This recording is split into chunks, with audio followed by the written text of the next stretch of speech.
think I'm live. This face has been a minute.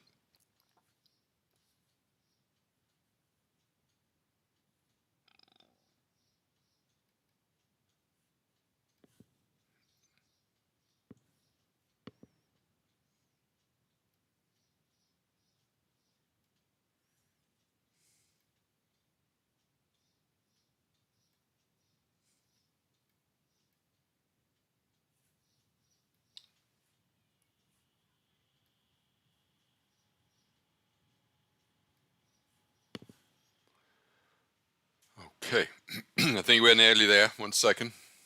Just checking everything is working.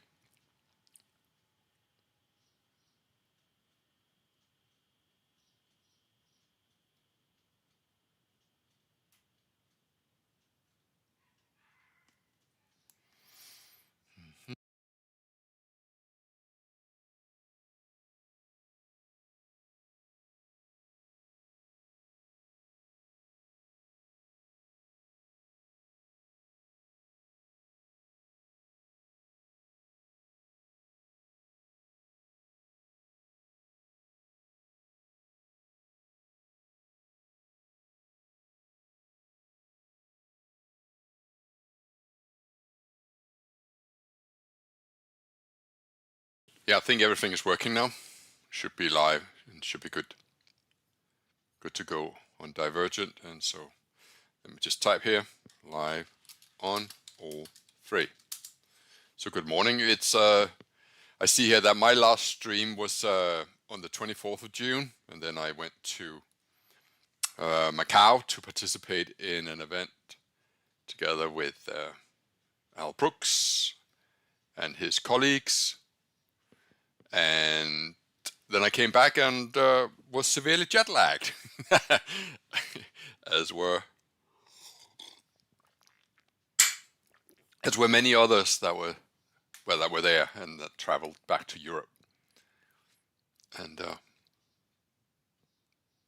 Andy then kindly took over, and I wasn't able to stream yesterday as I had planned because I had some hospital appointments, but it seems all is now good to go, live on all three.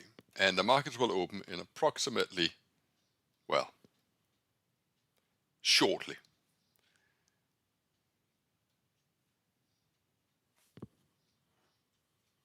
And we have a very neutral open in the DAX. I won't be doing the Espresso this morning, not for any other reason than I don't have time for it. I can mark out the areas, and I'll happily do that now. So here's the high. So we'll draw a box, 17 points, and 17 points. So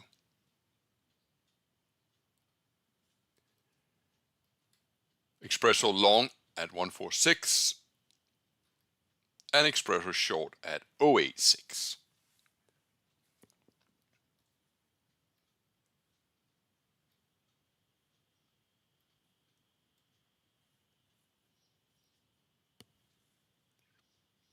So good morning, ladies and gentlemen. I hope that you're well and that I come through loud and clear.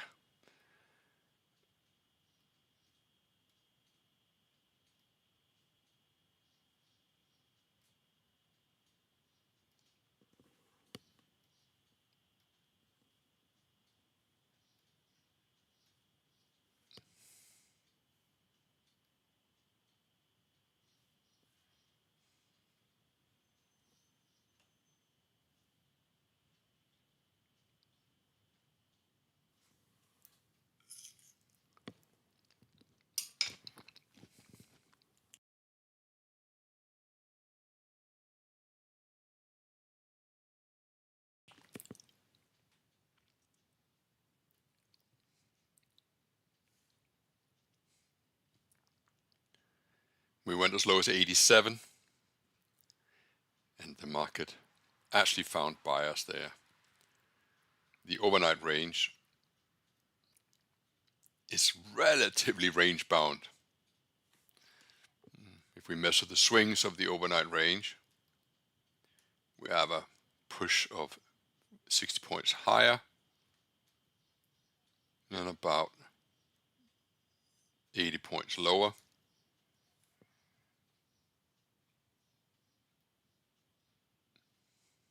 It seems as if buyers stepped in down by the first swing low from the early morning trading range. Looks like we're going to have a FTSE first bar negative, so that could be an opportunity.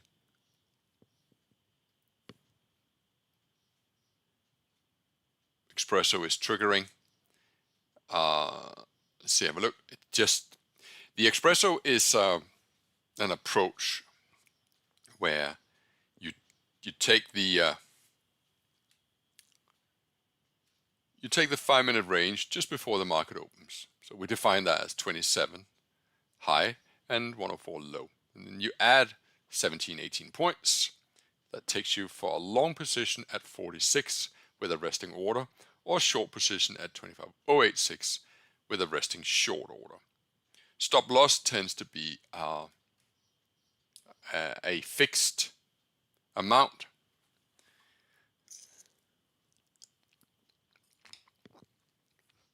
Maybe 40 points, maybe even 80 points, and take profit tends to be a fixed amount as well.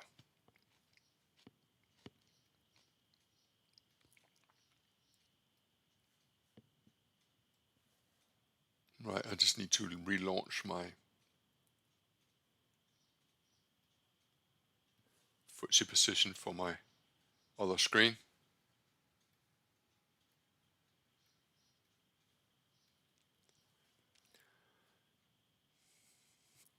So I hope it doesn't bother you that I swap between the FTSE and the DAX. We're getting a new version which will actually allow to have a double display of charts. I think that's could be incredibly beneficial.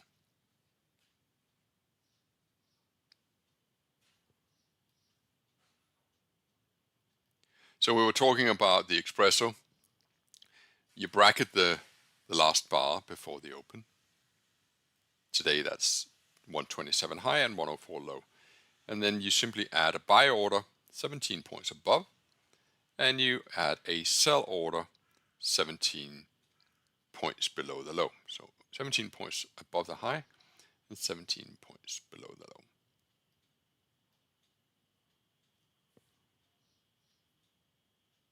And then you hope for a momentum move whilst you try and manage moving the stop loss down as quickly as possible. And the approach, depending on volatility, should be active for approximately 3 1-minute bars. So about 3 minutes into the session, that's it. You're kind of done.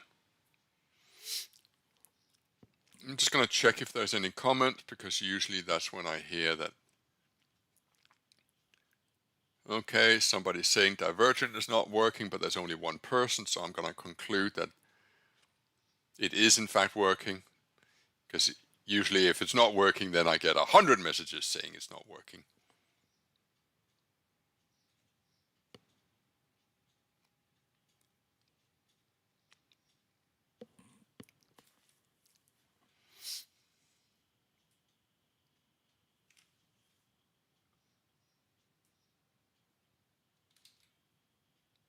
So I think what I'll do is post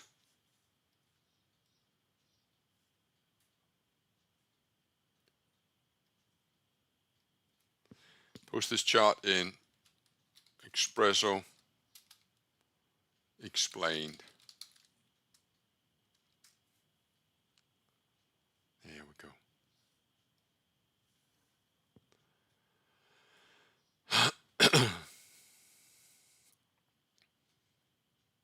So I'm going to delete these drawings and start afresh.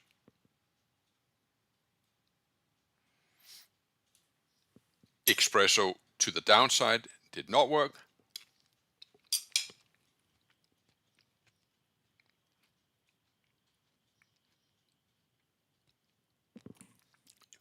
You'll hear me eat a little bit in the background.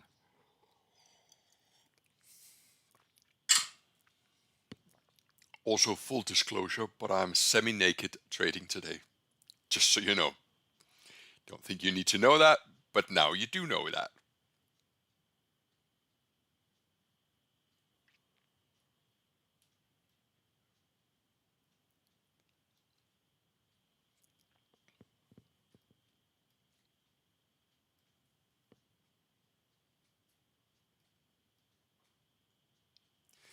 Early going suggests a range-bound trading action.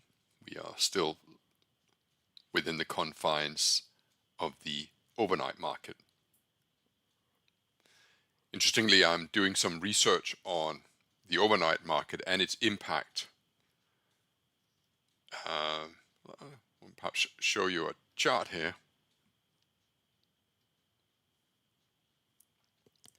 So this is from something I've been writing on. This is a chart of the FTSE 100.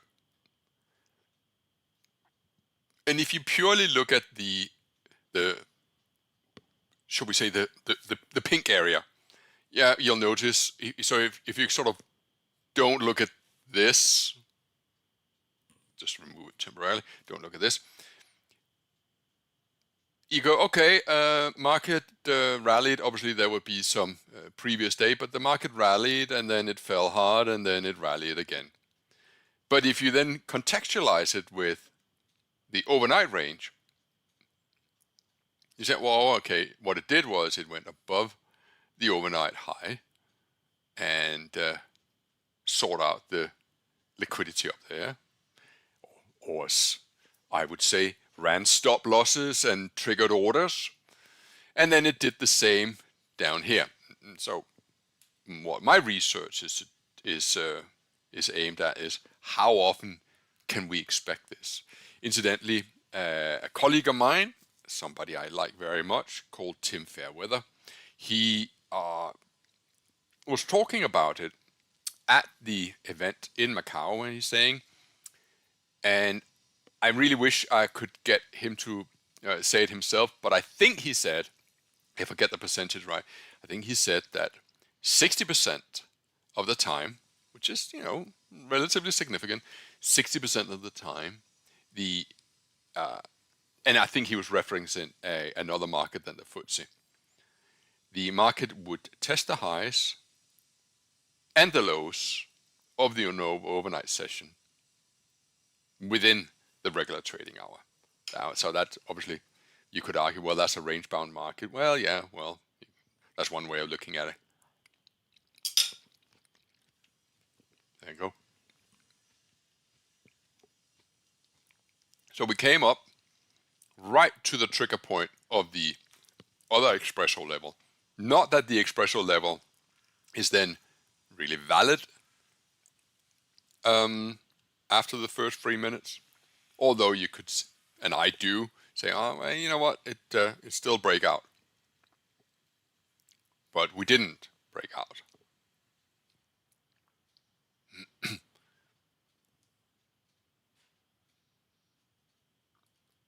So what we will do is we'll draw a simple retracement level, and we'll just make a note of this area here, 25,110. 25,110, and I had to reset all my, so I'll just put that here. 50%.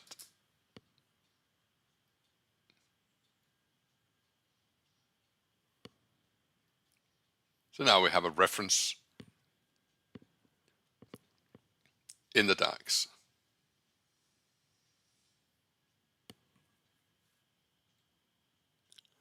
I don't know if you saw the Nasdaq yesterday. I did manage to trade it. I'd love to show you something which may or may not be useful for you.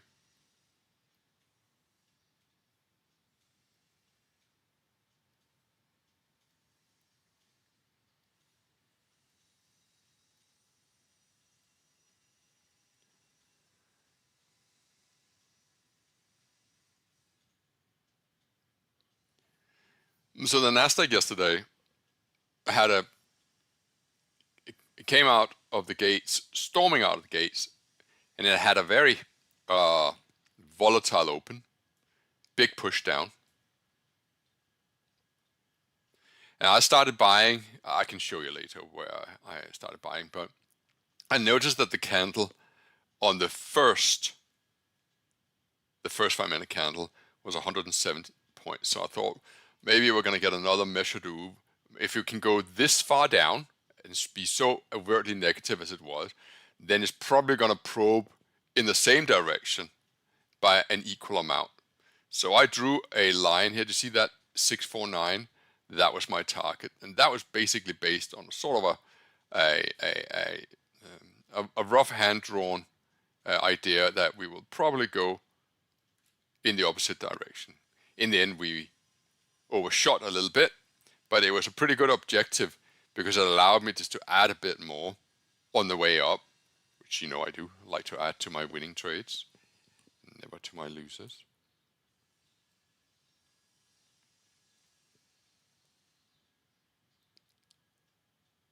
So I measured the length from here to here, and then I measured the same up, and I used that as a target. There you go. Let's get rid of that because it's not Nasdaq time.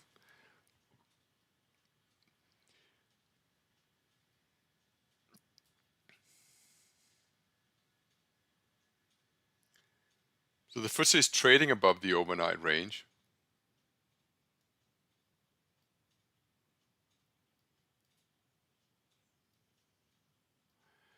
I realized that I haven't got numbers on.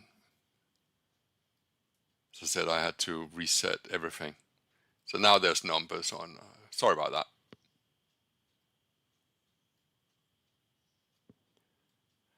That allows me to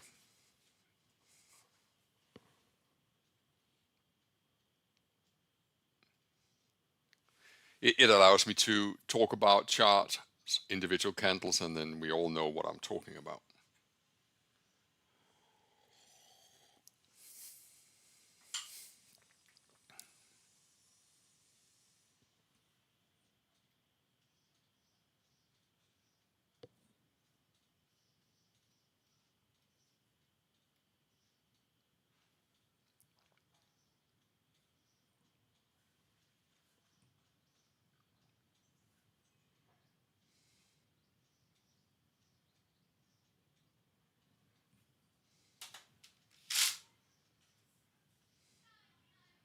So what has been interesting about, no, let me start that sentence again. I don't want to say what has been interesting. What has been a fact is that Tuesday was a very significant losing day in the DAX. And so I used my my price behavior machine, and I found what Fridays look like on those days where Tuesday had been a really weak day.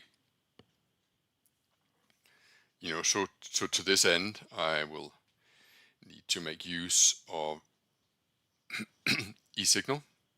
So, for example,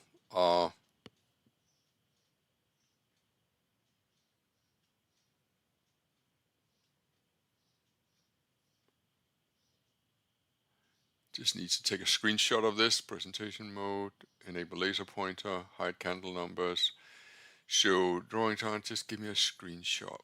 How do I get the screenshot? There we go.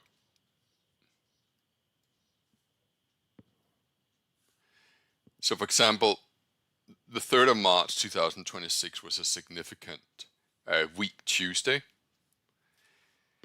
So if we go to the 3rd of March,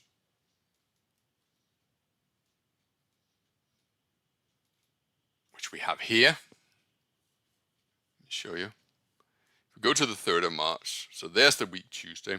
What I was then interested in being Friday, hey, what did that Friday look like? And that's what we got here. From this point here to this point here. So I'm not in a rush to commit to a position, because I am thinking, okay, let the market actually tip its hand. Another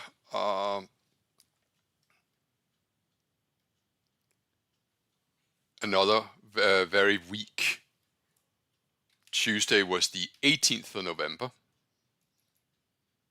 So let's find the 18th of November. We have it right here.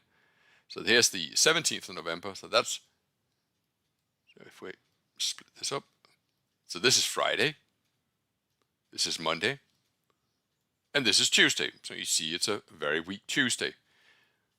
If we then go over to the Friday, which is here,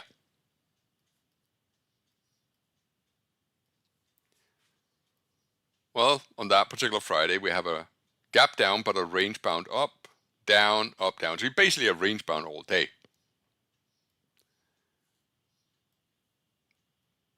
So for me, looking at that old price behavior make me think, okay, I quite like to be just traditionally following the school run, or maybe a break of the first 15. I was tempted to actually go long. I admit that, but that was more a, shall we say, a gut feel, rather than being a, oh, I desperately want to be in the market.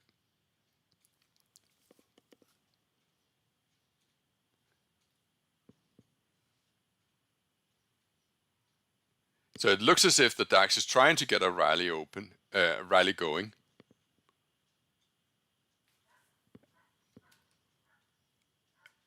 And this red box here, that describes the overnight range. I could just use my software here that allows me to do the overnight range.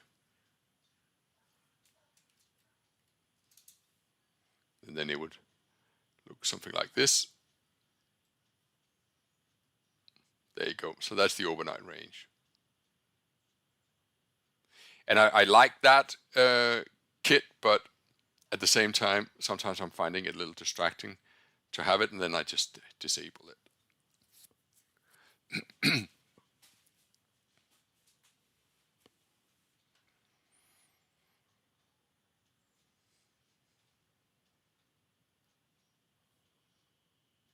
So if you want to have the DAX contextualized in terms of the entire week, then basis on the cash market, today being the 10th, you have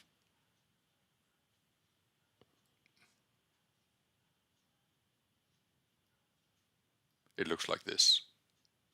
There's Monday. Put that in here, Monday.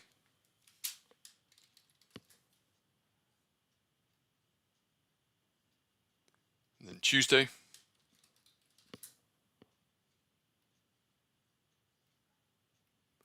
And then Wednesday. And then Thursday.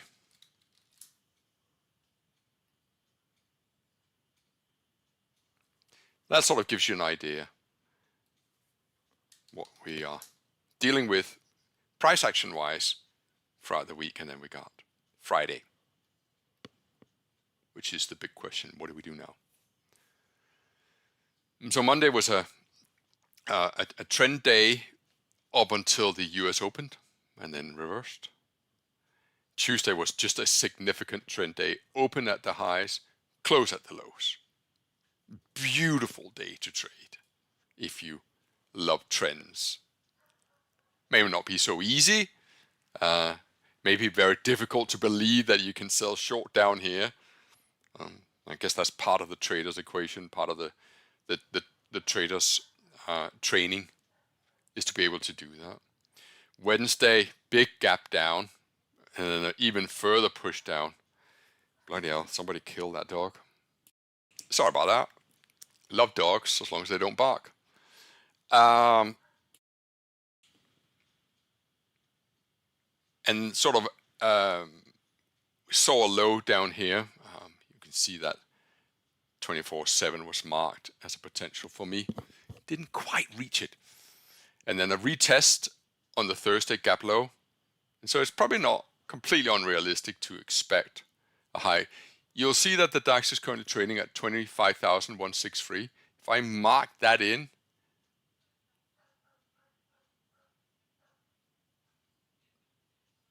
close enough, then in the framework where we are in the big scheme of things, if I sort of just drew a simple retracement, then you can see sort of roughly what the levels are. You have the halfway point, the 50% is 364, which is a couple of hundred points from here.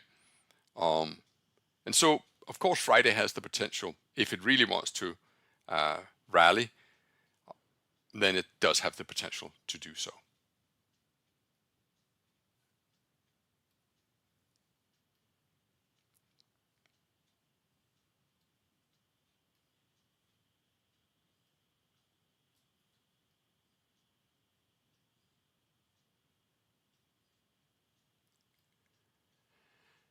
If you're sat thinking, oh my God, I really want to be in, one thing you could do is you go to a 1 minute chart and you measure the extent of the retracements. You say, okay, the first retracement that I can really sort of make out on the chart is about 26 points.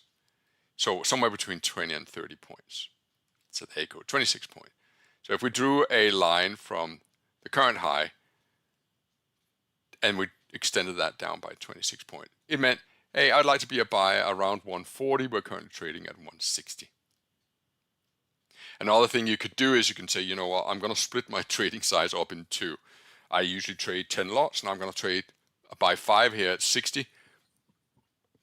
And if I do get an opportunity to buy more at 40, I'll do so. Is that adding to a losing trade? Technically, I guess it is, but you have a preconceived plan, and you perhaps favor scaling in because you see a framework for higher prices, but you don't fancy missing it. We are 24 minutes into the session, and we are clearly breaking above the overnight high. I would like to be a buyer. I think I said that.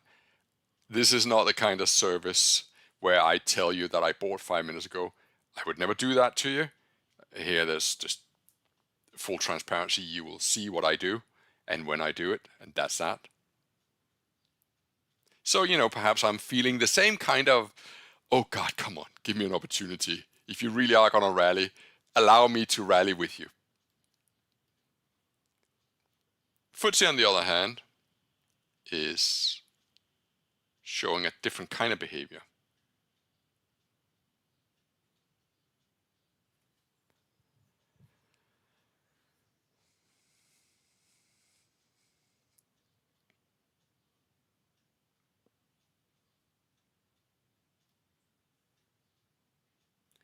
I'm going to remove this 50% note and going to remove this as well.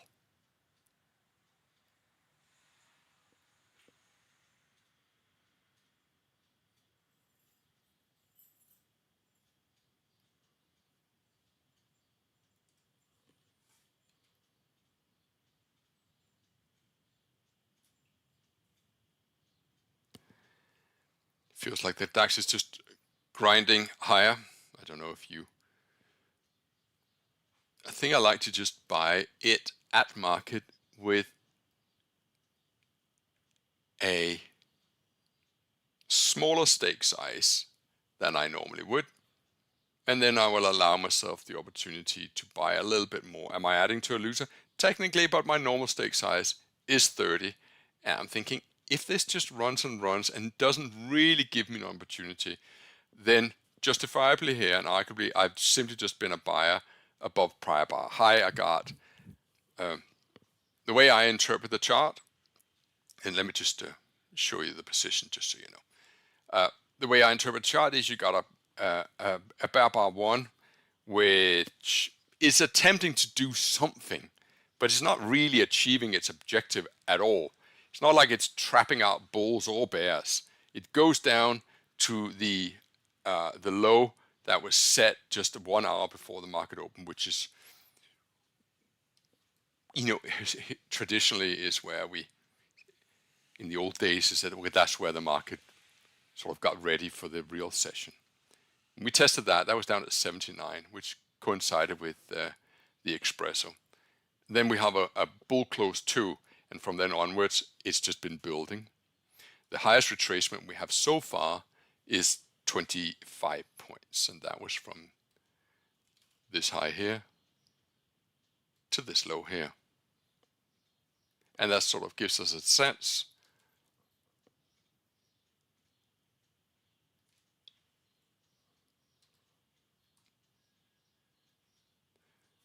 of the structure.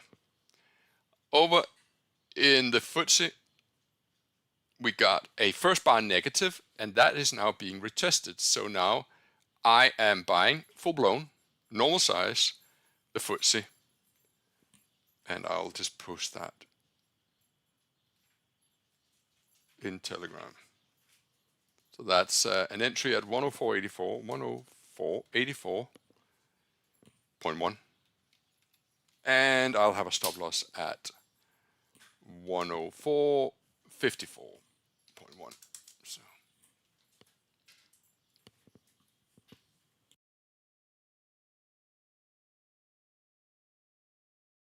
So the reason why I bought the FTSE is because this is what we call a first bar negative. And the first bar negative is when I buy the low below the low. This bar there annoys me. When I want to be a buyer below the low of the first bar when it's negative. Because from a historical point of view, that has good odds of working.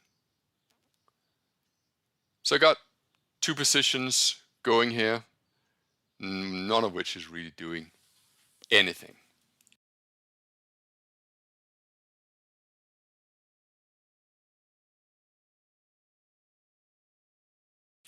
The DAX seemed to get close to that point where we could have considered a buying a retracement.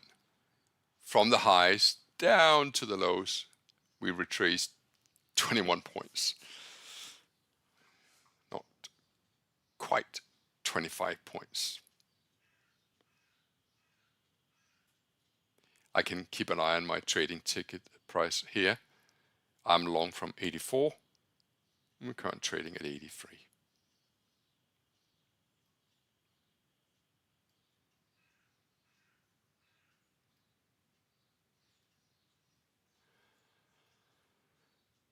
Okay, so the DAX is breaking out, and we're now triggering what's called a school run. In the school run, you actually see, this happens very rarely, but you see there's a little bit of a gap there.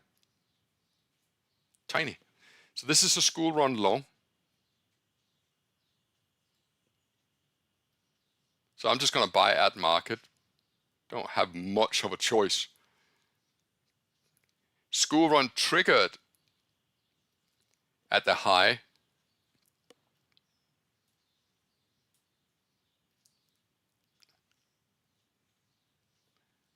Let me clear up all these lines.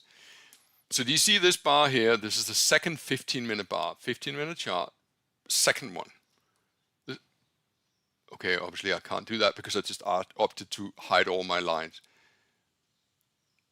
The high of the second 15-minute bar was about 68.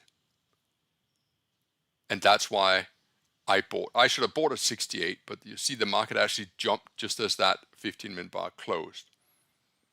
As a result, I didn't get a fill at 70 and I had to settle for 74. It happens. FTSE is not doing much. That always concerns me when the FTSE is not doing much and the DAX is rallying. I'm not saying that the two move in harmony, but what I'm arguing is that often if you see a bullish sentiment in one country, it will spill over to another country. It's that rough rule of thumb. It's not a trading rule. It's more like a, shall we say, a sentiment rule.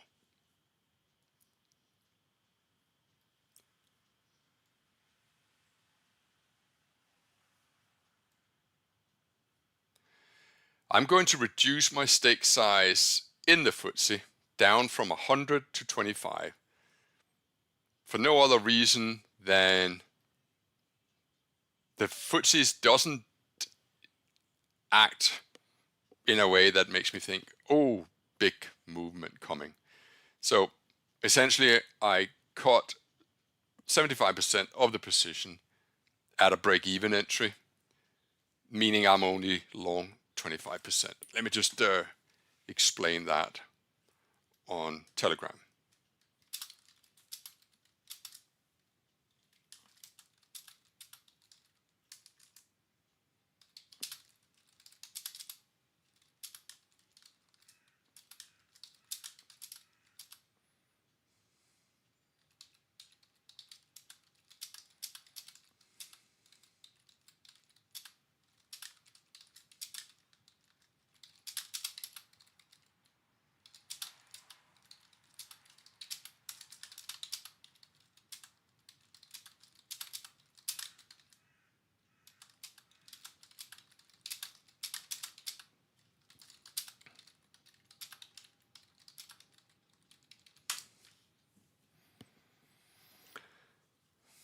You may say, why didn't you just cut all of it? Well, I don't have a crystal ball. If I did, I would have closed it all and gone 40,000% short.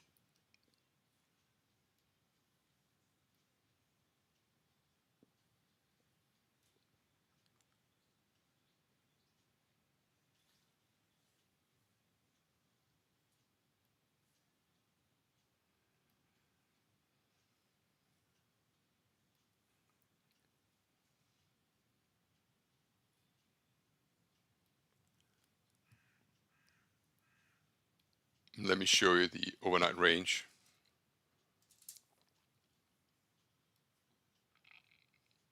You see the overnight range in the FTSE is actually quite a lot lower.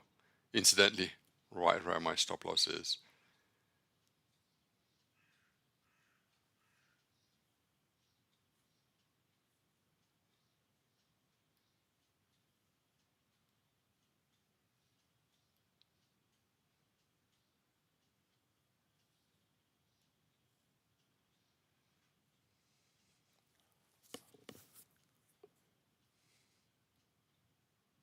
So there's my account, not really doing much, losing in the FTSE, making in the DAX.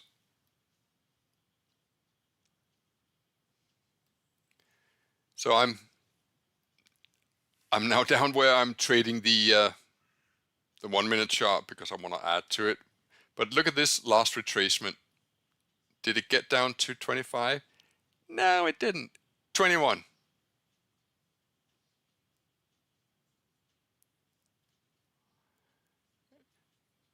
It's not like the market has to do something. These are just cues. So if I take the current high and I count downward by about 17 points, so maybe I want to be adding to my long position here at 73, which technically I can't do because then I would be adding to a losing trade. Can't really add that.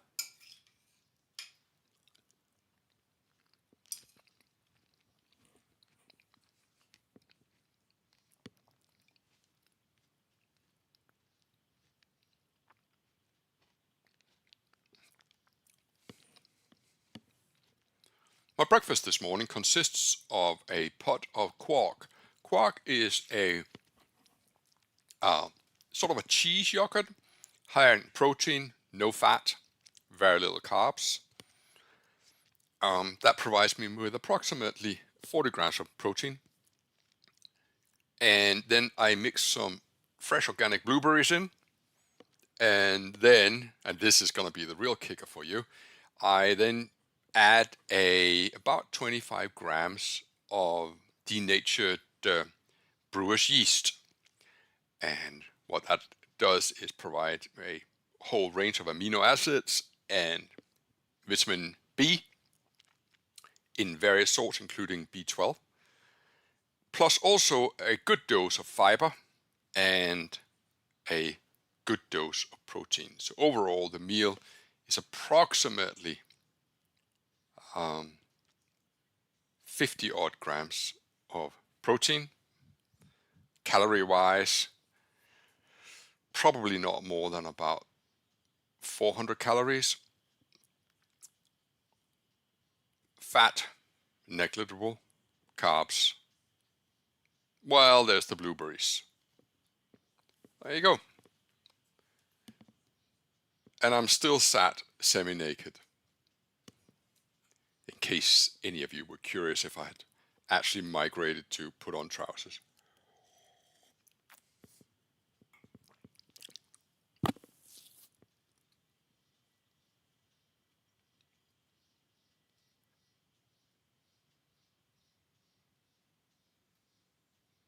Now, I could have been a buyer at 73, but I felt that because you're looking over my shoulders, I would have had to answer the question, why am I adding to a losing trade because I bought here at 74? So I suppose technically I could have bought at 75, but the idea is that I would like to be a buyer. It might be a slow burn, a slow grind, but it does feel as if the DAX wants to move higher. The line in the sand for me is the gap fill, which incidentally is the second 15-minute bar low, which is at 118. I'm trading smaller size than I normally would. Why? Well, because I decided just to scale in at market down at 64.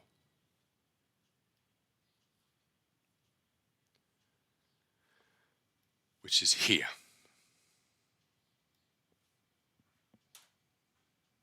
Something tells me that perhaps I should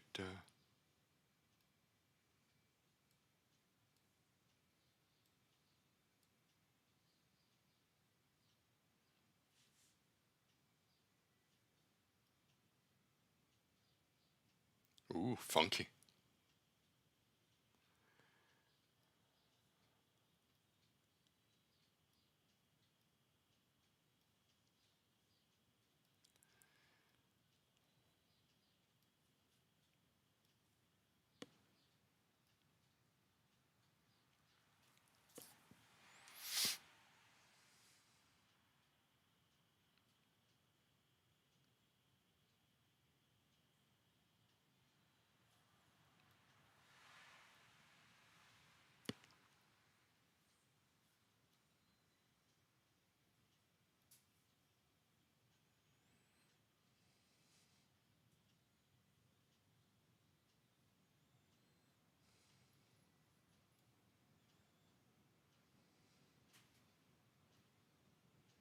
I'm going to buy again at 80. I just put an order in.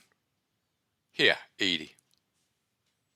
And soon I will manage the entries by moving stop loss up. I may not get a fill at 80, but the order is there.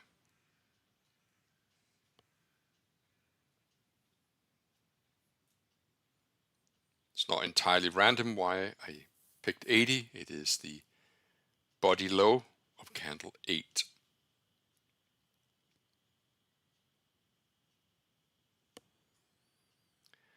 The alternative is just to buy at market. Just as a reference point, I think I'll just buy 1. Just so you have it as a reference. So that's me buying the absolute high of the day. But just as a reference point. Still a position, but just 1 lot.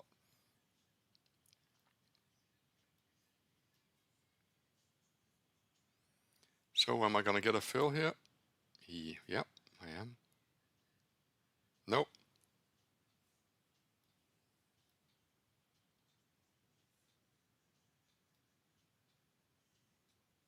There we go.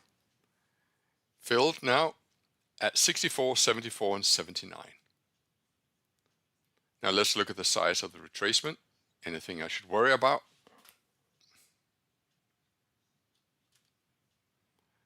Well, the retracement is just 20 points. That's still less than the biggest retracement that we had so far. If we begin to trade below 70, then things might look a little different.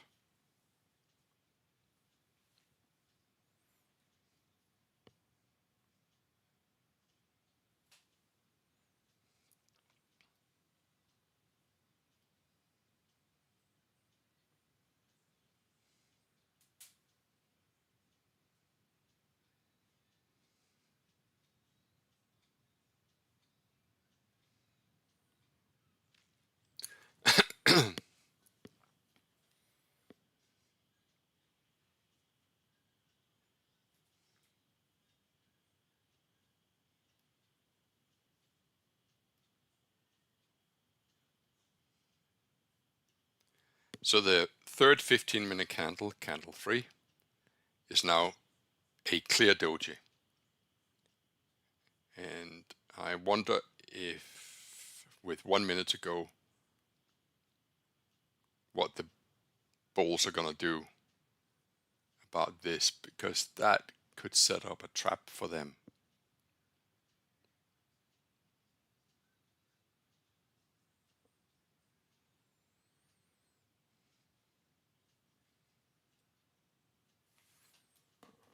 If I draw a retracement of the current price action, you'll see that the 50% retracement is about 36 down here. I think I would like to move my stop losses up to about here.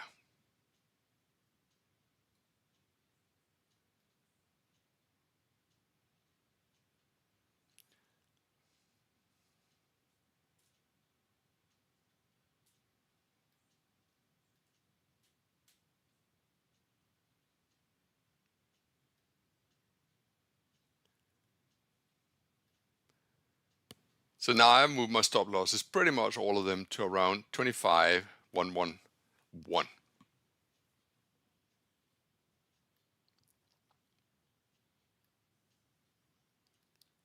So far buy 9 is quite a significant reversal bar on a 5-minute.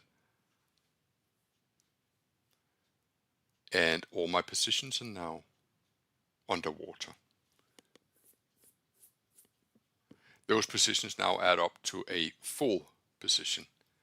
And my average entry is at 73, which incidentally is about where School Run triggered. School Run would have triggered at 68 plus 2, so about 70. We're currently trading at 56, 55.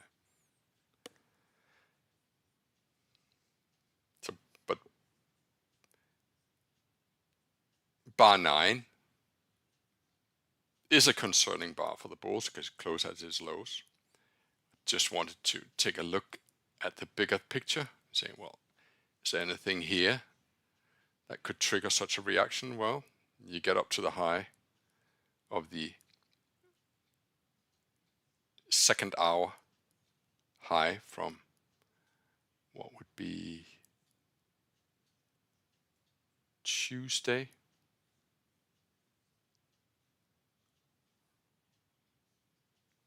And we're taking out the range.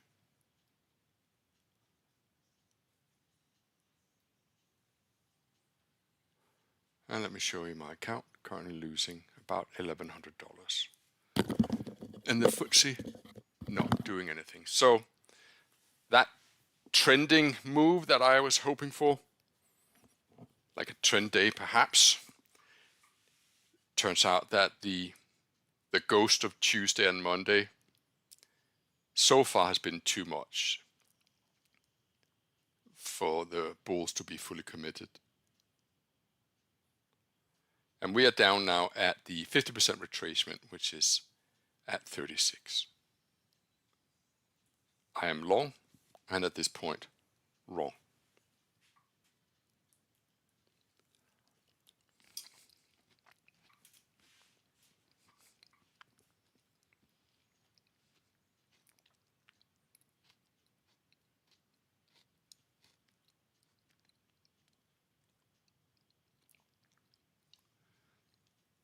school run short triggers now. So if that is the case,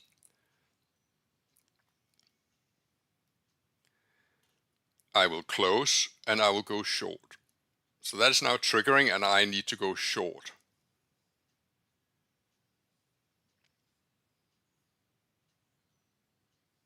On a school run, let me clear up the chart so you can see that better.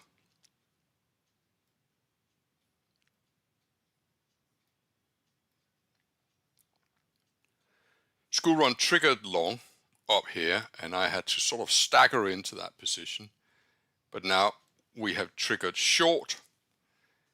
The entry should be 119. Mine is 15 and 13. Not great. And I'm now actually in a little shorter than my normal stake size would dictate. But there you go.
So we look at Tuesday, the 3rd of March.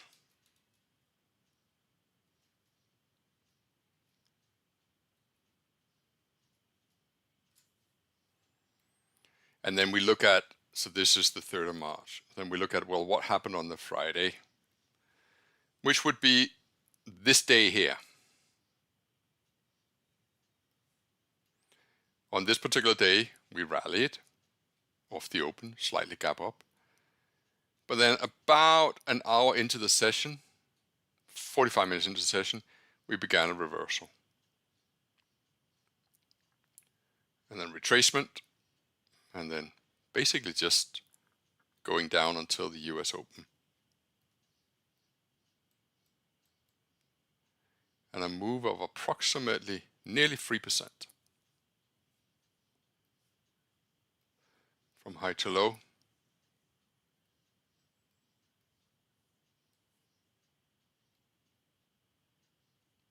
$700 points. From 24,100 to 23,400.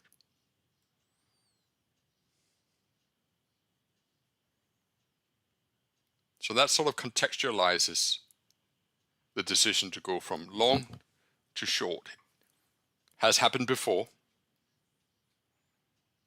After an incredibly weak Tuesday, Wednesday and Thursday, attempted to rally. Didn't have much luck. And then Friday, slight gap up. Fails by the bulls to push higher. Trading below the open. And then trading lower.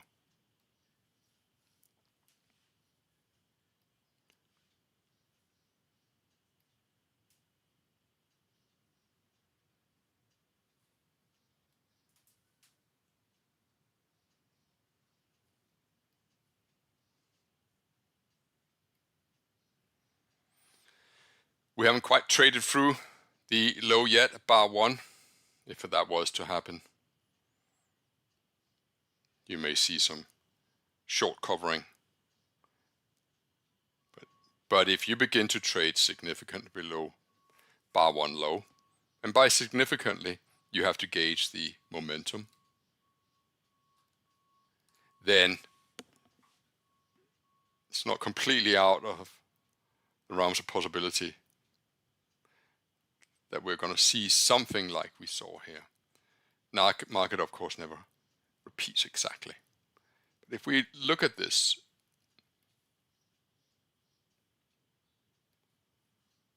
Then we have an attempt to rally, about 100 points. And then we go about the double in the opposite direction. Then we have a retracement, a deep one, about the size of the initial rally.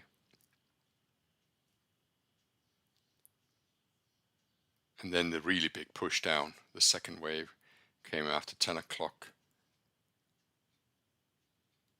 And then another retracement, this time the same as the previous, 140 versus 146. And then another equal wave down.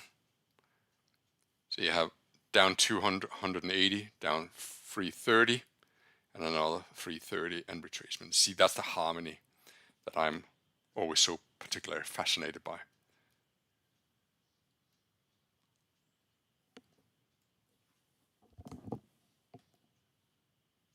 Dow is still being called higher, but the Nasdaq is being called lower.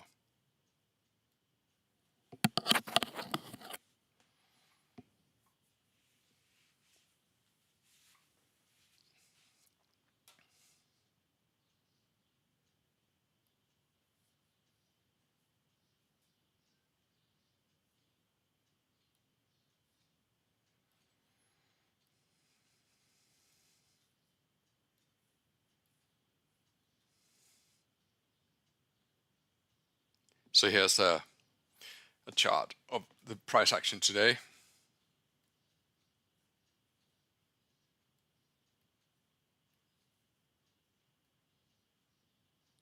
We're currently trading at 25,096. That's here. So you can see we're getting precariously close to the opening low.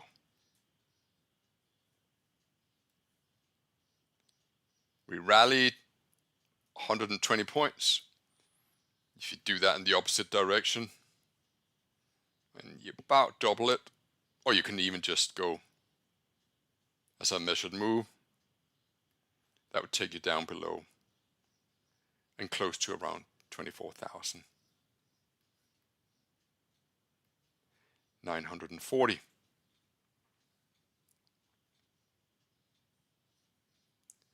You know, and considering we're currently trading at 25,100, that's a fair amount of downside, but let's not get too carried away here.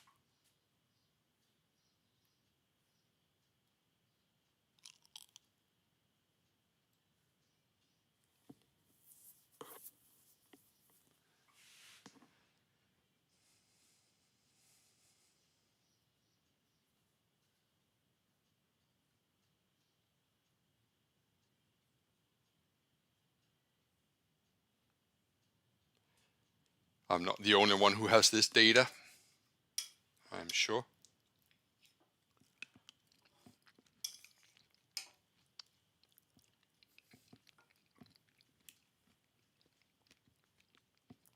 And it could simply just be a retest of the lows. Buyers stepping in around 25,076.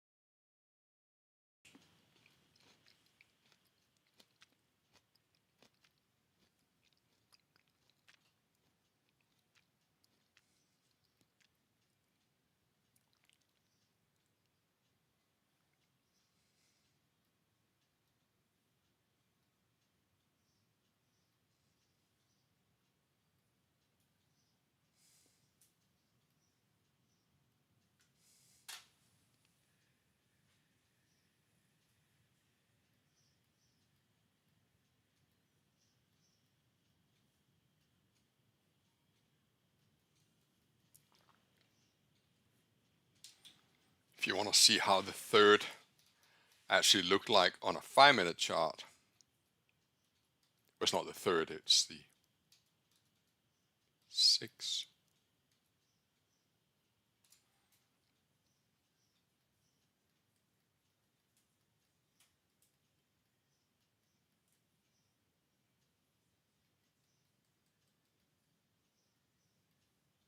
So here it is.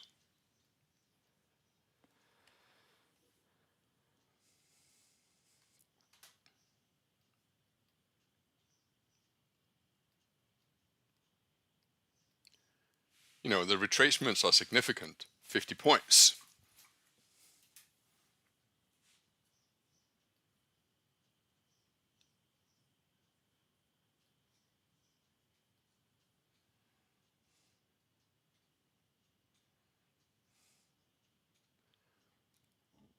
It seems as if the acceleration came here around the 1 hour mark. Let me mark out the 1 hour mark. That's here.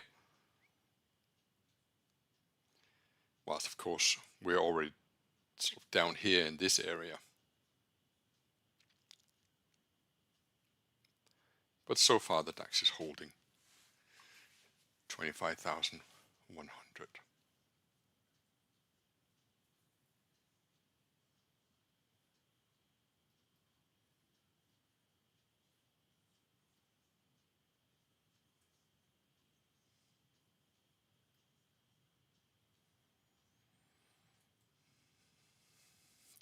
What's ironic here is that the FTSE is completely unfazed by the DAX. And so if the FTSE was to trade back above my entry point at 104.84, I would add to my position.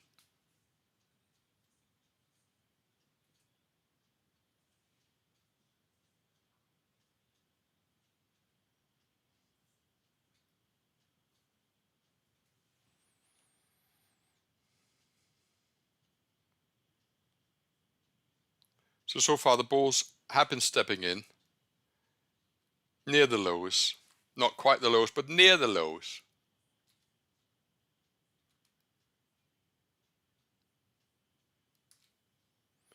There's another 17 points down to the actual low.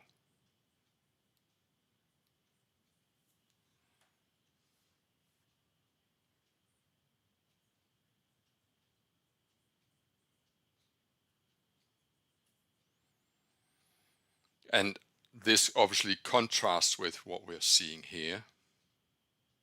Here we're not seeing on the 6 such a strong bounce.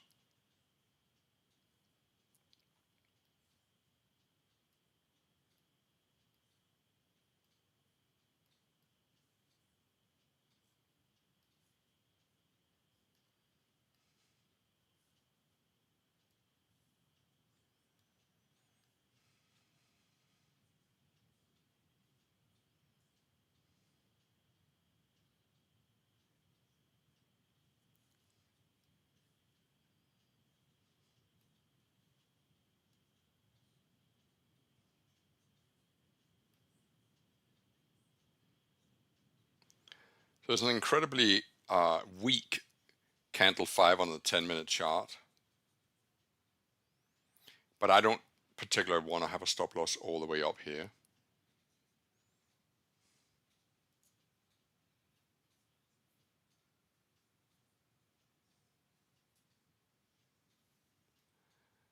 Okay, so I am now adding to the FTSE.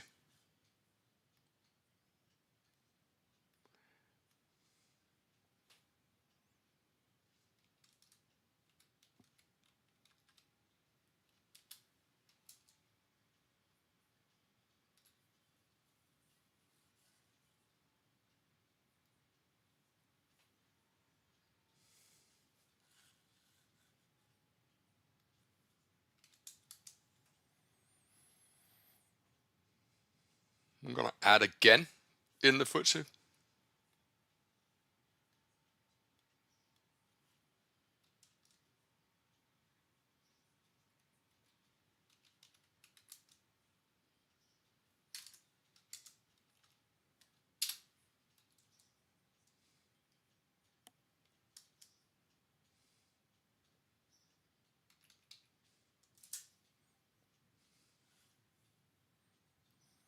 I think I'm wrong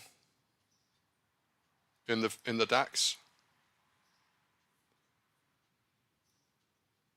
I'm going to put my stop loss here. which is the school run original long entry. So I moved my stop loss to 68.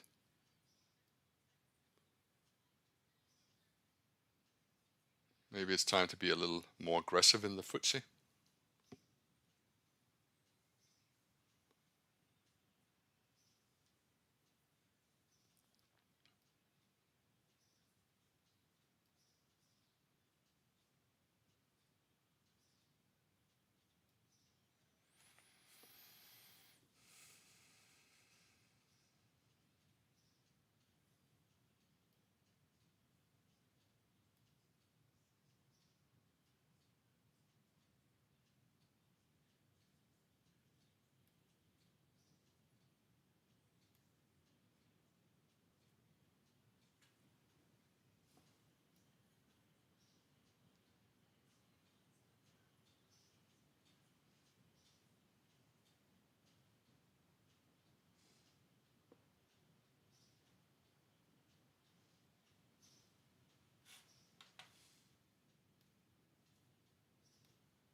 So bar 7 on the 10-minute chart, which would be bar 13 on the 5-minute chart. Obviously, there's still a minute to go, but it could certainly create a bull trap, trapping the bulls. But we will need to see follow through below 13.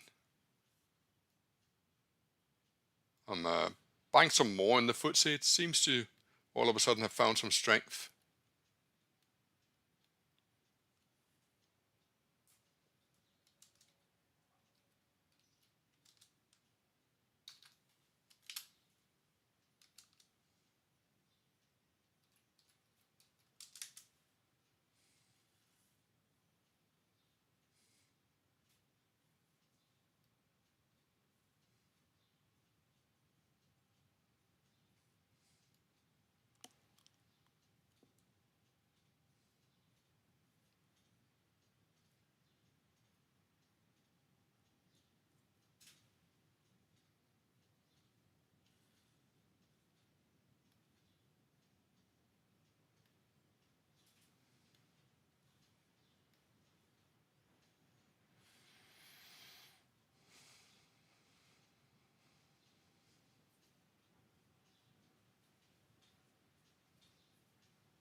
I want to see the FTSE on that day where the DAX declined so much that Friday. So here's the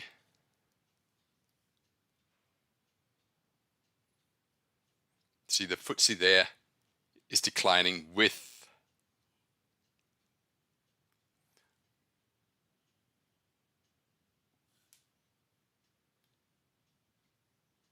so there's the 3rd of March here. FTSE declines with it, then bounces on the 4th and the 5th, and then on the 6th on the Friday, where the FTSE does exactly what the DAX is doing, pushes off the open and then trades lower on a beautiful trend day. But we're seeing exactly the opposite today. We're seeing the FTSE actually now pushing higher.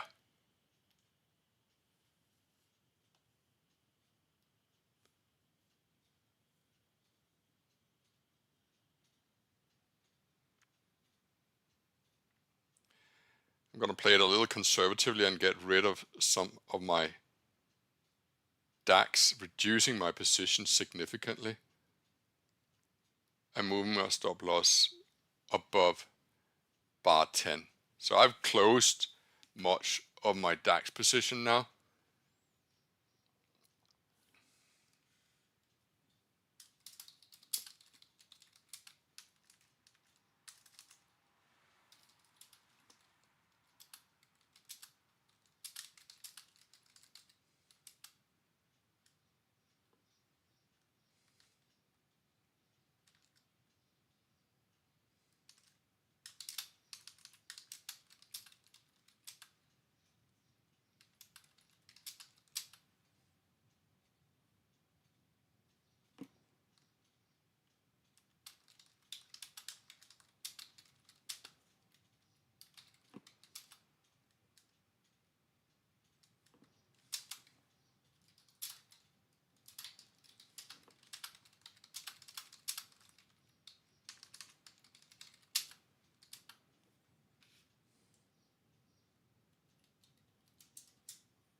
Just bear with me 1 second.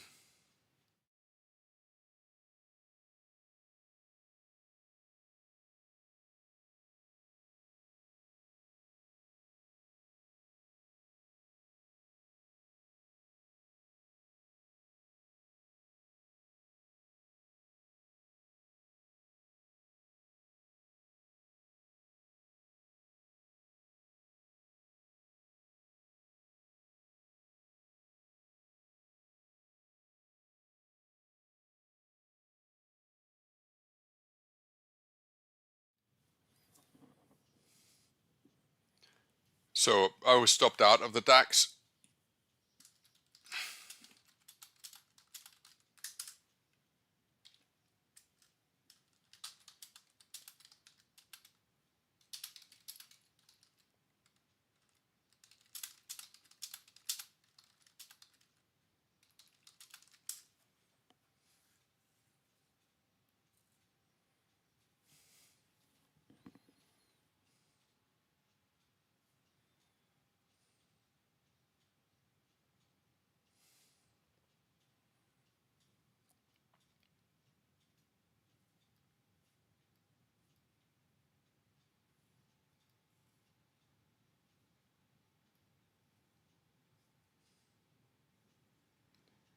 I'm going to buy the DAX again. Wow, it's flying now.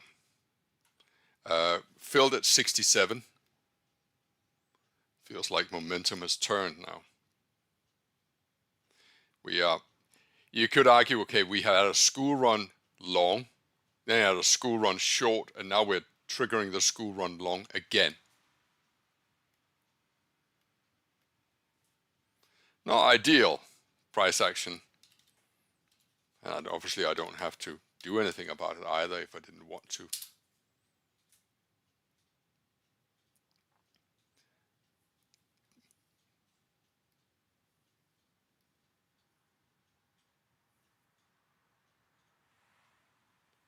But bar 14 closes above high of 13 and high of bar 10.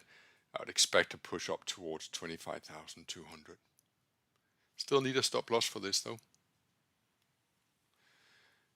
25,067.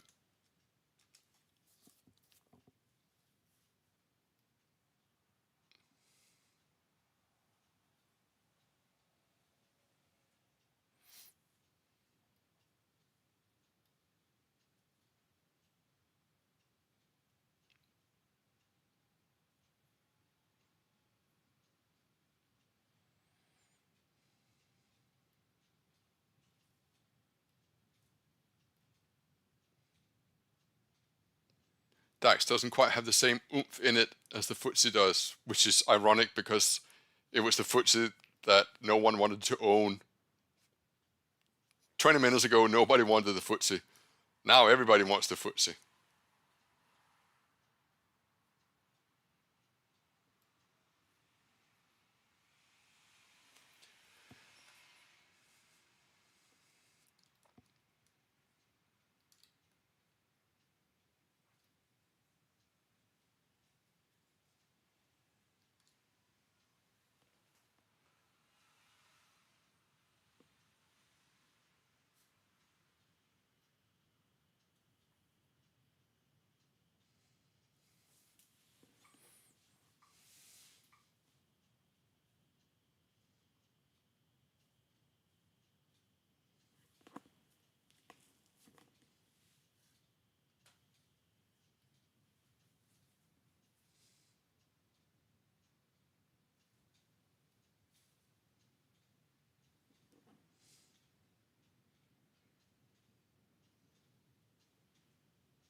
But the bears are still they're not giving up. They see this as a range bound, so they're selling into it.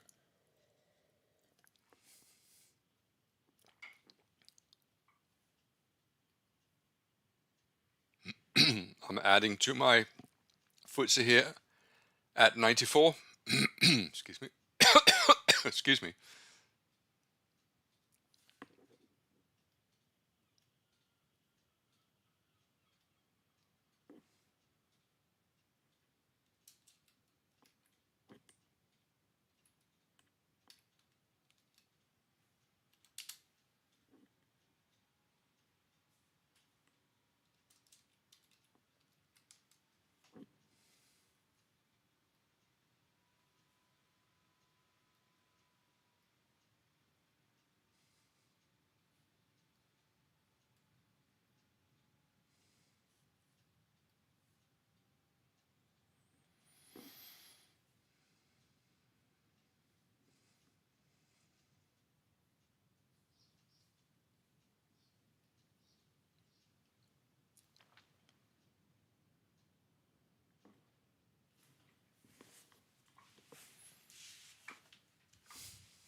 Not seeing any desire for momentum in the DAX.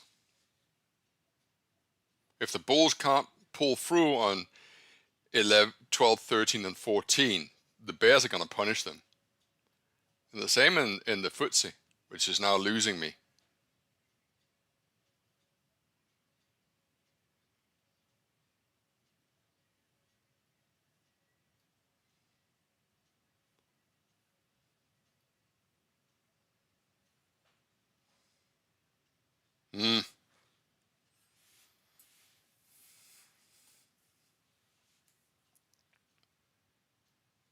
So still range bound. Not any deep commitment.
This movement from 11 to 12 to 15 seems too deep to be just a retracement before we are resuming the downside.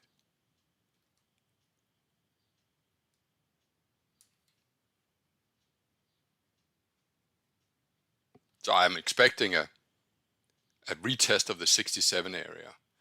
But if this really was a breakout mode, and it goes a little quicker than this, of course, just because I'm long doesn't mean that the market immediately has to obey my wish.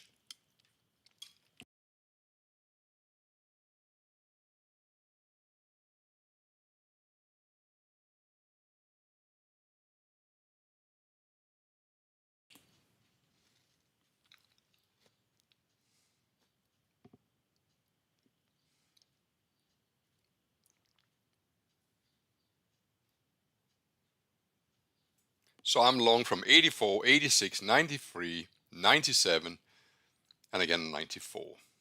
I'm justifying adding at 94, even though I added at 97, is that overall the position was in profit.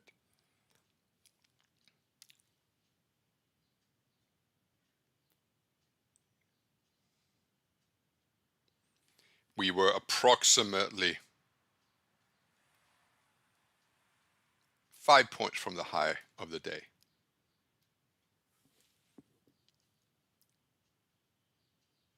I tell you what, the longer we just sit here and linger, the more it opens for the bulls to give up. Because it took the bulls 8 bars to wipe what the and the bears wiped that in 3 bars. So to me, the bears have got the upper hand, and that's just a bit of unsubstantiated pocket statistics. Bar 1 to bar 8 takes us from low to high, and bar 9 from bar 11 takes us from high back to low. There's certainly more force. The bulls gave up mighty quick.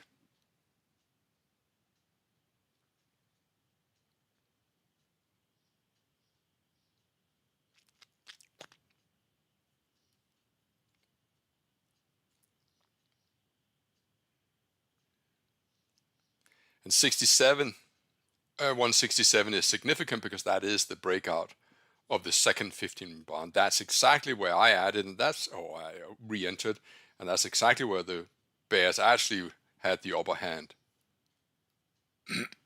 And rightfully so, sold short, acknowledging that this is a trading range.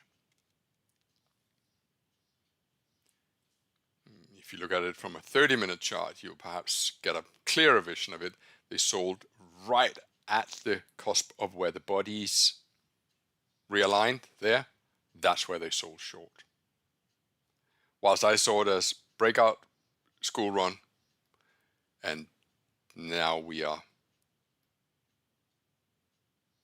back down to the low end, and I won't re-enter the short side.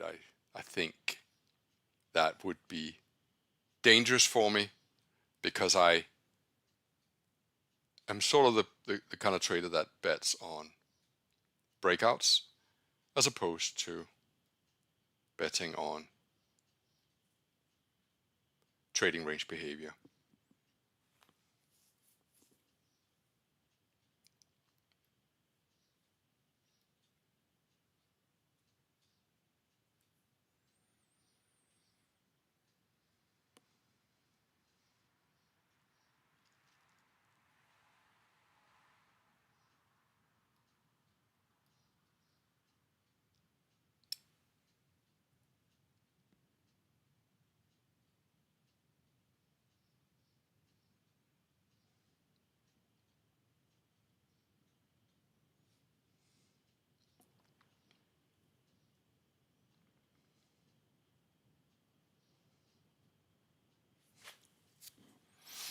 So, of course, we all read price action differently. Bar 7 is a strong bull bar. Take us up to the high end of the range. We're closing this particular 5-minute bar in 2 minutes. And we are going down to the lows. And the same in the FTSE. So, ouch. Ouch and damn. That's costing me.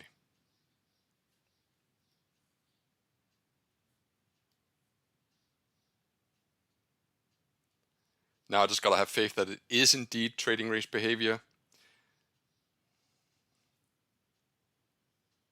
That, of course,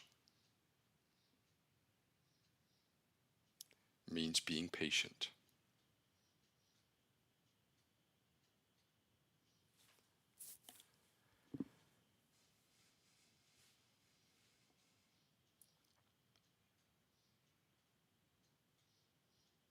You could see why the DAX could bounce at 17 low, which is 11 low, trading range behavior, bears covering, bulls buying, anticipating a new push back up towards 15 high.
As you can see, every single one of my core positions are now losing.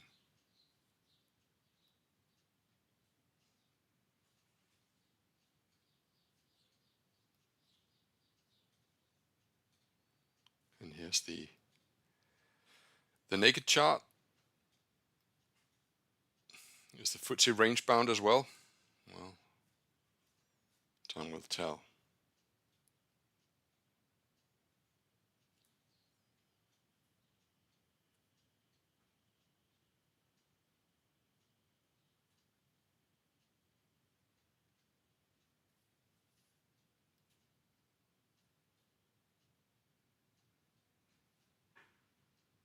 Certainly not feeling very positive about it now.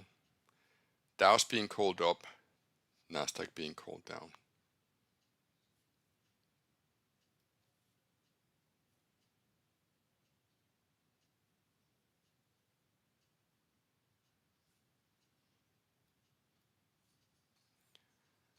So on the 10-minute bar 7 is where the FTSE bulls have to step in.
If you were bullish, which I was, on the basis of the reversal of the low of 4 on the 15, you got to be a little discouraged by the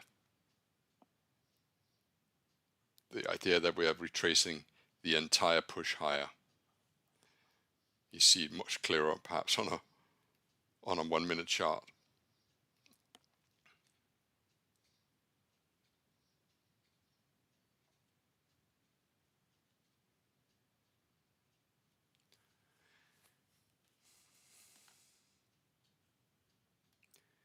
You can turn it on its head. Would I want to be short? No. Would I want to be short the DAX? No, I wouldn't. It feels like a trading range behavior now, and we are at the low end of the range.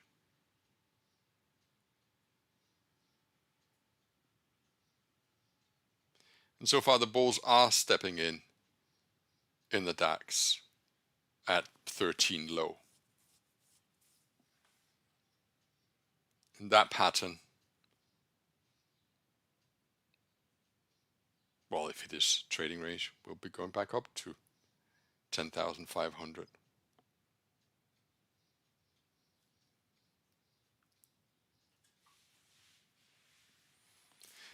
But I can't completely shake that thought of, hey, what if the 6th of March is playing itself out? How would I deal with that? Would I retreat and lick my wounds, or would I jump on board? You see, the idea on the 6th is that if you had been long,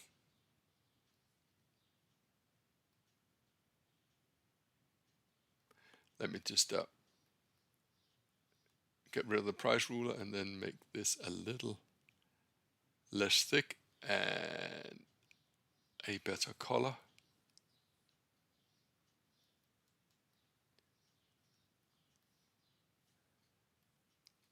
On the 6th of March, if you had been, okay, now it was perhaps if you had been long, you at least would say, okay, well, look, it broke below the low and now it's retesting it. So there was very little ambiguity, and the bounce was nowhere near as strong as what we just seen in the DAX, which was all the way up here. So from a comparison point of view, they're not comparable. But from a price action point of view, you're thinking, well, that is a bloody deep retracement for a bullish move. So either we got a complete bull trap here and we are headed much lower, or more likely we are in a trading range and they're just probing the low end of the range and trying to catch out as many bulls as possible.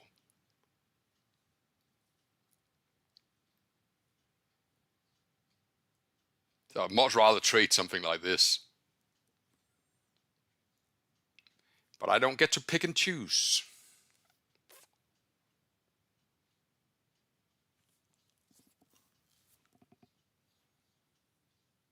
I just to get to reap the reward or pay the reaper.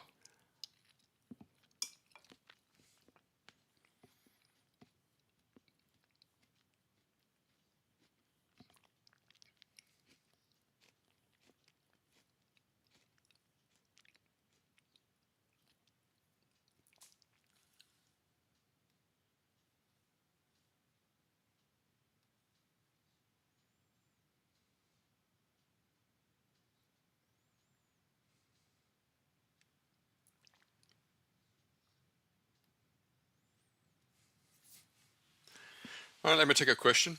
Hi, sir. I have a stupid question. That's not a good start, though, is it? To put yourself down like that.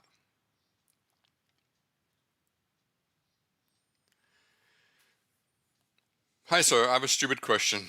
It's not stupid, but there you go. Can we just roughly calculate that on average, when do we move stop loss to break even? Like after how many points roughly in profit should we see before moving stop loss to break even on DAX and FTSE and USA indices?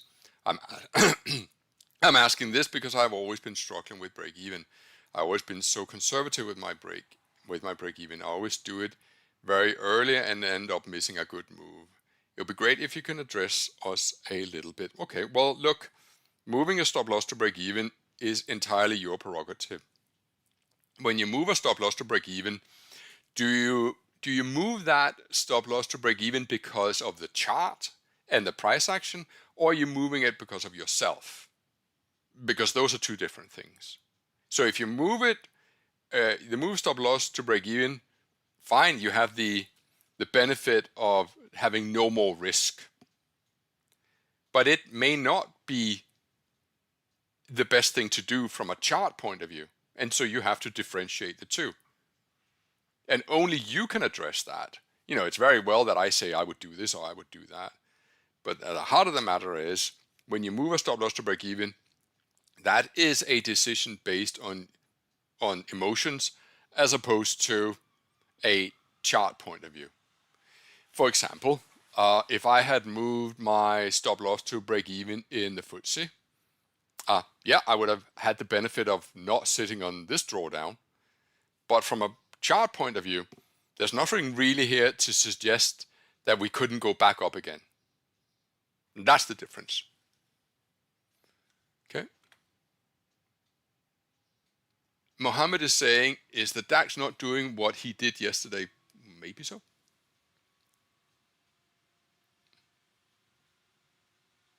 What did he do yesterday? Sorry, just teasing you. Also, I think that it should be a she. Is DAX doing what it did yesterday? It had a gap up and then immediately down and then up. So no, I would say it's doing the very opposite. It started high and then basically the higher of the day was in the first, on the first bar, if you know that it actually managed to rally towards the end. And then you had a retracement. And then second leg down. Here, today, you can see that we started gap down and then we rallied.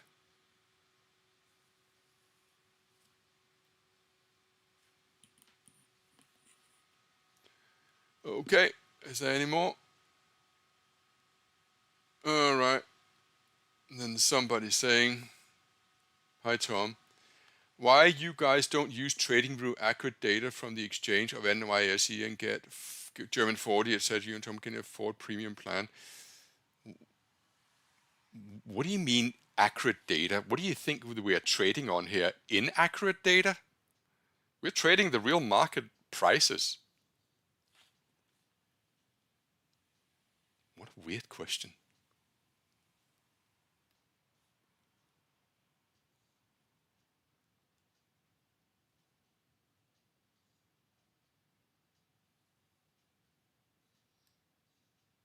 I mean, chart look more good. What do you mean chart look more good?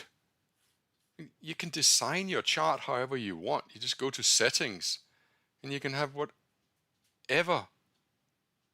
You can have night theme, you can have day theme, you can design how you want it.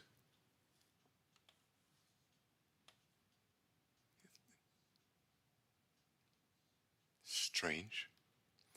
Okay, someone is saying, how you can handle your mental in this situation? You guys might want to just attempt a Google Translate. I understand that English might not be your first language, but English is not my first language either. Anyway, so this guy here saying, how you can handle your mental in this situation, question mark, tears, tears, tears emoticon. Right. Well, I guess you just do, or you get out. I don't think there's much choice. Either you can withstand the pressure and you just do so, or you decide for yourself that you can't. It really is your decision.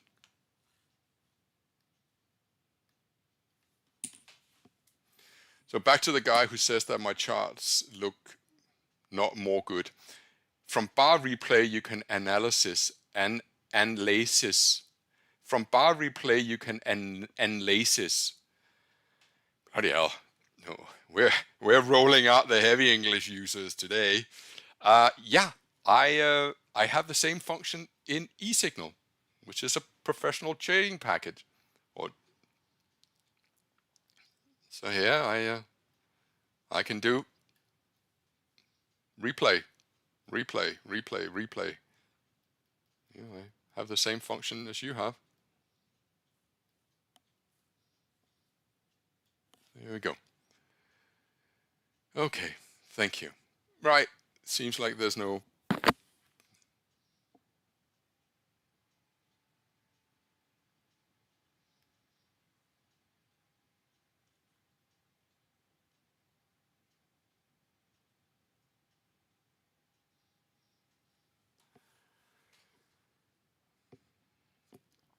Well, so someone's saying here, hi Tom, hope you're well. I have a question. You use to teach us harmonic retracements.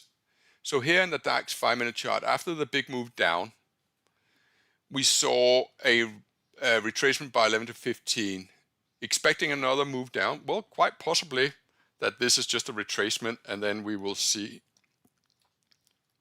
another move down, which perhaps would take us down here. But reading the chart in the context, we are in a trading range. I'm beginning to think that we're not in a trading range in the FTSE because we're testing the lows of the day, and I'm going to begin to get stopped out now, and I'm losing quite a lot of money, nearly $10,000.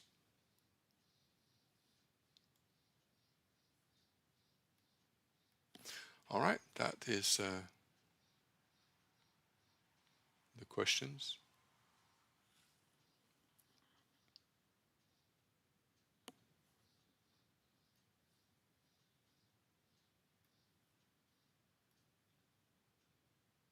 So I got a tad bullish up here at bar 14.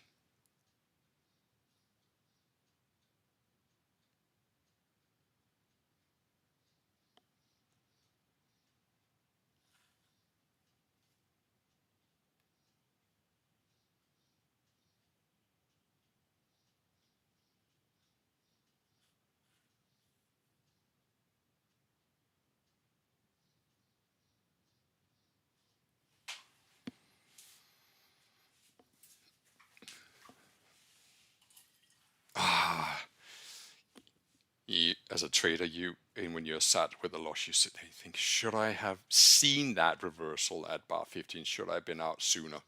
Should I not have been pressing the winner so hard?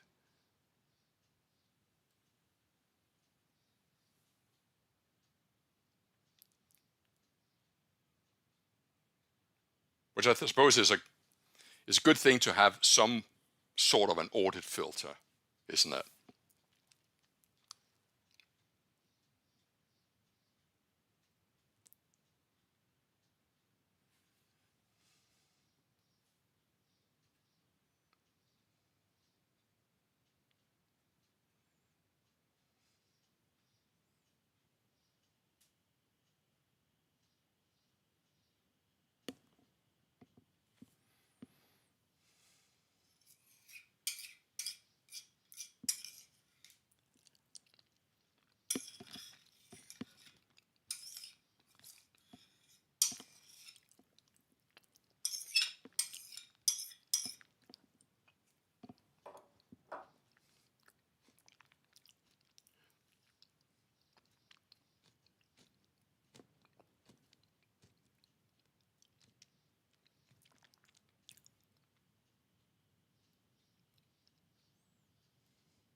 If you are in doubt what kind of market environment we're in, just look at the 15-minute chart. Or even better, look at the 30-minute chart. Then there can be absolutely no doubt that we are in a trading range.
So I have a question here. What is your confirmation that a trading range is broken? Sweeps of lows to go higher and vice versa? Well, it could be more than one thing. So for example, if we argued this was the trading range, then we take out the lows, but we close above the high of the lowest bar. So you see how bar 12 is closing above the high of bar 11. So that's one way of making an argument that the trading range has done what it needed to do. Where it gets a little more tricky, I think, is when you break out of a trading range. So there you can use, say, either harmonic retracements or a retest of the break area, which you're not always going to get. And it comes down to, I suppose, interpretation of the chart.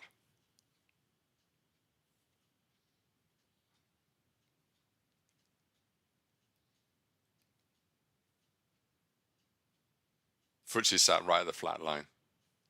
That orange line there, that's the closing price. And the DAX, well,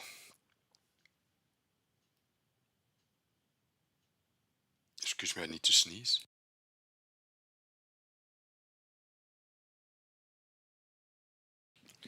The DAX is trading a little below the flat line. We closed at 118 yesterday, and we are currently trading at 88.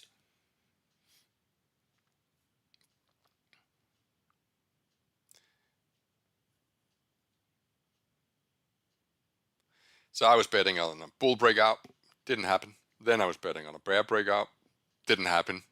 In fairness, I was in profit on both, but hey, just because you were in profit, but you didn't, you're only as good as your last victory, right? So that's the beauty of this game, is that you're judged on what you bring home to your account, as opposed to, well, I analyzed it right. Yeah, good for you. But you didn't make any money. You lost.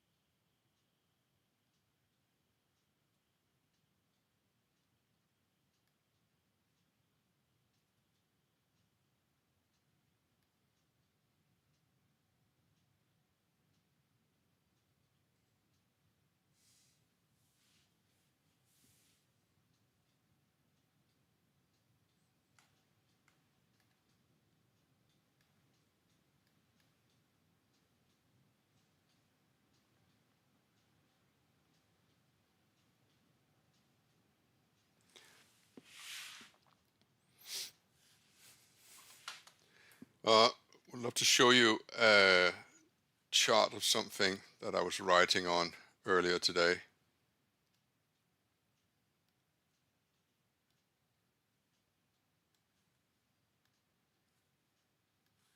So this is the FTSE. So the regular trading market is what you see inside the pink box. And if you just looked at that, and I know we already spoke about it, well, then it just looks like, yeah.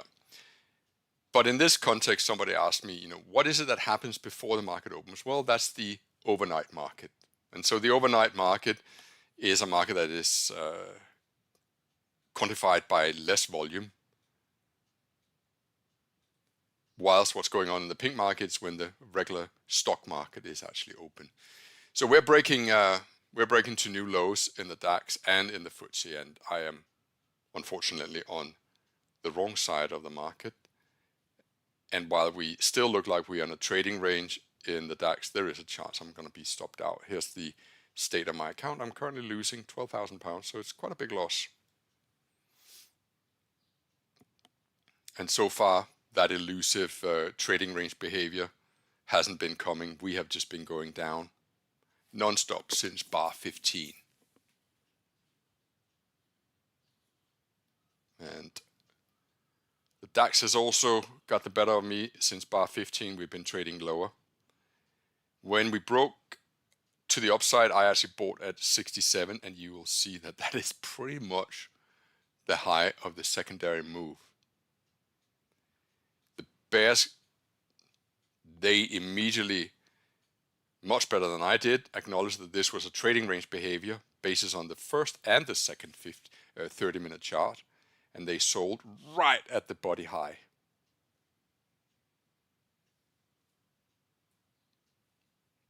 I've been slow to take my loss, and I'm going to have to pay for that.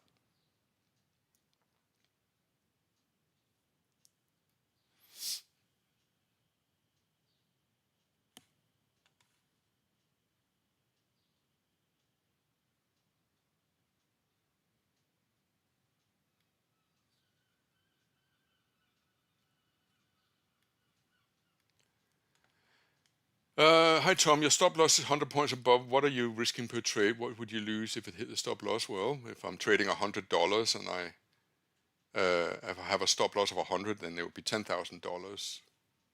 My risk here in the FTSE is 25 points at 100, so it's $2,500. I've already been stopped out on one, as you can see that, so that lost me $2,500, and we're currently trading at 68. My stop loss is at 64, 63, and 56. And in the DAX, I'm trading 30 with a 100-point stop loss, so I'm risking $3,000 per entry.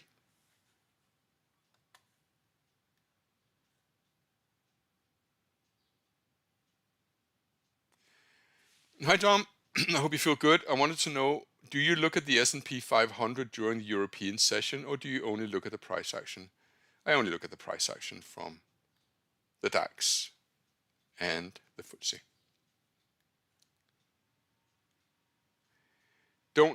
Hi my friend, you don't look on diagonal trend line example flags. Well, I'm not sure what you're referring to. It could be, it's always possible to draw lots of lines. I'm interpreting this as a trading range, but you gotta have a stop loss at some point, even if you're betting on the market reversing back into the trading range.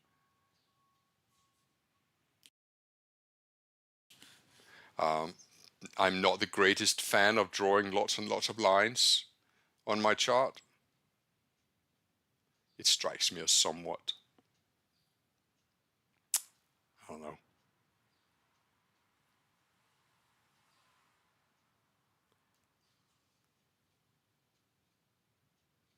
Not sure what the right word I want to use. Sure, I could start talking about wedges, whether one push higher, second push higher, third push higher. But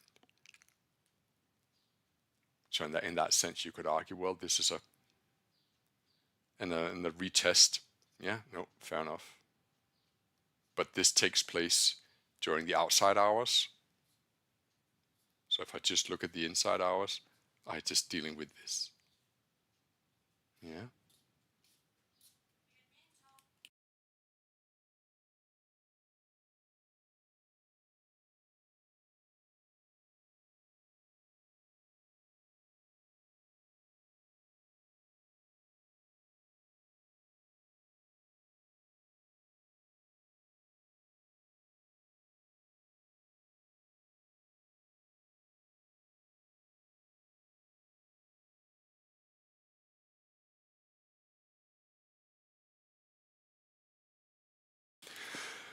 Okay, so yeah, I appreciate that you can draw lots of lines on charts, pennants, wedges, flags, bull flag, bear flag. I think I see them without drawing them.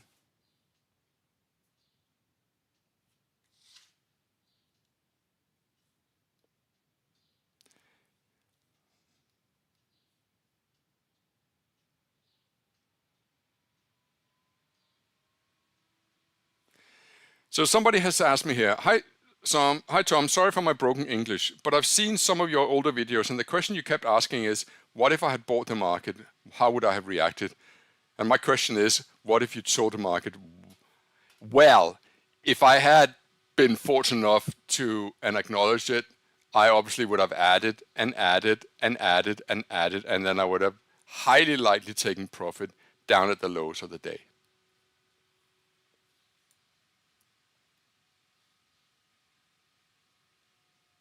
Oh yeah, my stop loss at the moment is 30. It should really be 25, but it might just have saved me.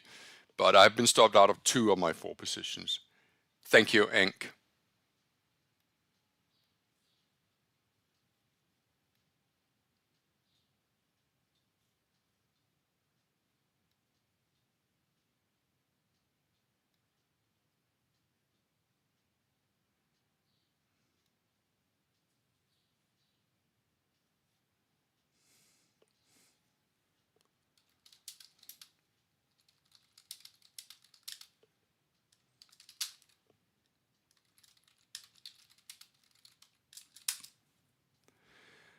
Somebody's saying, I'm finding it very difficult to download your software to my account, my Trade Nation account.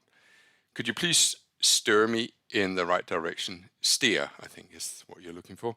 Good to see you back. Thank you. You are welcome, KC. There is a group called the TradeFromChart group. And you know what? I can post the link to that somewhere more. Add users, there we go.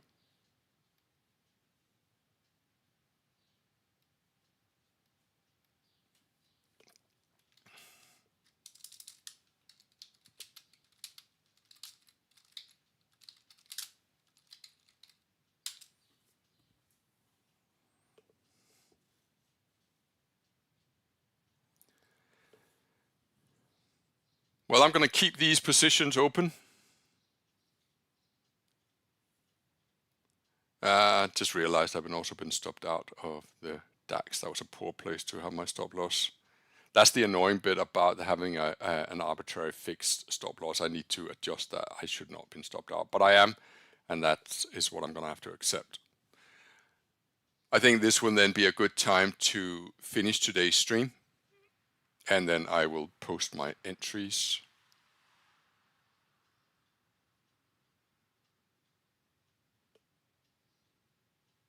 And then I'll see you for the US session. Thanks a lot for this morning. It wasn't exactly the kind of morning I would have liked to return to, but it is what it is.